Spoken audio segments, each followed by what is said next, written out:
We have now the final roster for the first real Republican primary debate, which is going to be tomorrow, Thursday evening. It's the Fox News Facebook debate. They did a pseudo debate in New Hampshire a couple of days ago. We talked to Luke Vargas about it yesterday. It wasn't really a debate in the traditional sense. This Fox News Facebook debate hopefully will be a little more of a debate. Fox News yesterday announced the 10 candidates who are going to be participating. Not everybody made the cut, obviously more than 10 Republican candidates at this point. Donald Trump is in. Jeb Bush is in. Scott Walker, Mike Huckabee, Ben Carson, Ted Cruz, Marco Rubio, Rand Paul, Chris Christie, and John Kasich will be the 10 debaters in the sort of top tier debate. And then they're going to do a secondary debate earlier in the evening, which will be Rick Perry, Rick Santorum, Bobby Jindal, Carly Fiorina, Lindsey Graham, George Pataki, and Jim Gilmore. So there's a little bit of controversy over how Fox News ultimately selected which candidates were in and which were out. They said they were going to take an average of the most recent 5 polls from what they called major nationally recognized organizations that use standard methodological techniques. And based on the average of those 5 polls, they would figure out who are the top 10 candidates. And the controversy is that they appear to have used the most recent 4 polls, skipped the 5th most recent, and used the 6th most recent.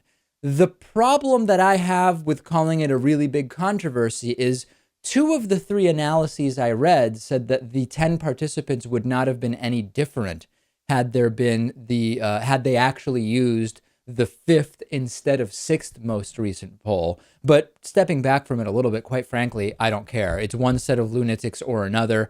Who's really surprised, after all, that Fox News may have manipulated a little bit which polls they decided to use in the end? What I'm concerned with is what is going to happen in this debate. Number one, how religious will the debate be? We have seen in both Republican and Democratic debates over the last several election cycles this question of what is your favorite Bible verse, for example, a question that I just think is almost a satirical question, but actually a real question that we sometimes get in debates. And the Republican Party, traditionally considered the more religious party, I'm curious how big of a factor religion will be during the debate. Does Donald Trump bully people? That will be something else I'm interested in seeing. The idea, I think, is that the candidates not really address each other too much directly, but they do have this rule where if you are addressed specifically by another candidate, you will have the opportunity to respond. That could get interesting.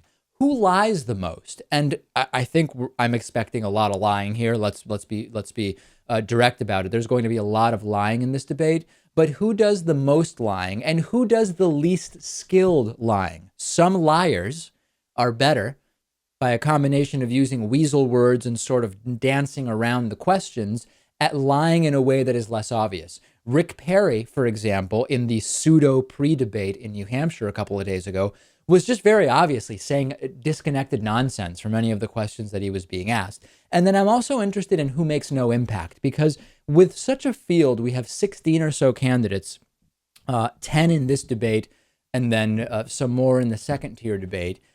You can't really do nothing if you're not a front runner. So right now, according to the polls, somebody like Jeb Bush or Scott Walker or Donald Trump, if you believe that he actually has a shot, they don't need to be as proactive in this debate as someone who's polling, say, 3 or 4%. If you're polling 3 or 4% and you basically just go up there, answer your questions, do what you can, and you don't really make headlines, I don't see how you get from 3 or 4% to 8, 10, or 12%, which you're going to need to do if you're going to ultimately secure this nomination. So I'm going to be paying attention to those things, and I'll be very curious to see who fades into the background. The New Hampshire pre-debate was pretty milquetoast, like I told you.